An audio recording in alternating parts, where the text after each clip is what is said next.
இனிமையான குழந்தைகளே, புது வருடத்தில் அனைத்து ஆத்மாக்களுக்கும் செய்தியை கொடுத்து பொன்னான உலகத்தின் பரிசை கொடுங்கள். தந்தைக்கு சமமாக ஆகுவதற்காக ஆத்ம அபிமானியாக இருக்கும் இயல்பை இயற்கையானதாக ஆக்குங்கள். பழைய உலகிற்கு விடை கொடுத்து கொண்டு இருக்கிறீர்கள். உங்கள் அனைவரிடத்திலும் புது யுகத்திற்கான ஊக்கம் உற்சாகம் இருக்கிறது. பாப்தாதாவும் குழந்தைகளாகிய உங்களுக்கு உங்களது பழைய சுவாபம் மற்றும் சம்ஸ்காரங்களுக்கு விடை கொடுத்துவிட்டு புதிய உலகிற்கு செல்வதற்கான பரிசை வழங்குகிறார்.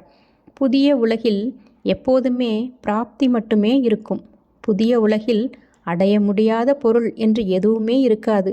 உங்களிடம் பல பொக்கிஷங்கள் உள்ளன. குணங்களின் பொக்கிஷம், சக்திகளின் பொக்கிஷம், சுய கௌரவத்தின் ஸ்வமானின் பொக்கிஷம். நாலாபுறங்களிலும் ஒவ்வொருவருக்கும் பயமும் கவலையும் இருக்கின்றது.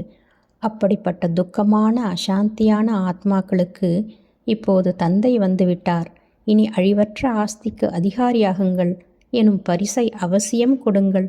யாரும் விடுபட்டு விடக்கூடாது. உங்கள் சகோதர சகோதரிகள் மீது விசேஷமான இரக்க உணர்வும் நலம் விரும்பும் தன்மையும் கொண்டு கல்யாண்காரியாக இருந்து அனைவருக்கும் இந்த செய்தியை கொடுக்க வேண்டும். குறைந்தபட்சம் இனி யாரும் புகார் கூறாதவாறு செயல்படுங்கள். தூரத்திலிருந்து பார்க்கும்போதே எத்தனை பெரிய லட்சியமோ அதற்கான லட்சணம் உங்களுடைய முகத்தின் மூலம், நடத்தையின் மூலம் தென்பட வேண்டும். தேகி அபிமானி ஆகுவதும் இயற்கையான இயல்பாக இருக்க வேண்டும். உழைப்பிலிருந்து முக்தி அடைந்து மேலும் இயற்கையான நிலையாக மாற வேண்டும். மாயையின் பல்வேறு ரூபங்களுக்கும் முழுமையாக விடை கொடுத்து விடுங்கள்.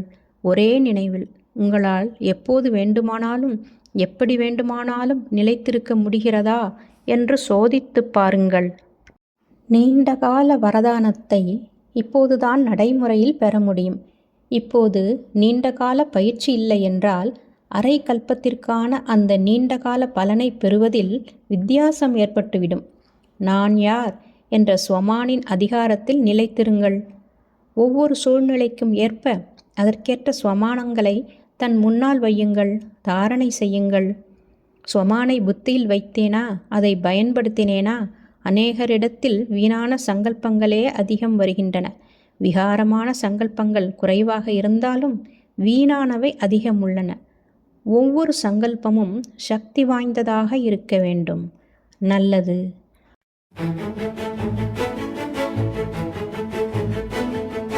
பரமசிவன் நினைவிலிருந்து ஆத்மா கேட்டது மாயா சௌக்கியமா? சிவனின் நினைவில் இருந்து கொண்டால் எல்லா சௌக்கியமே மாயா சொன்னது. இதில் அர்த்தம் உள்ளது.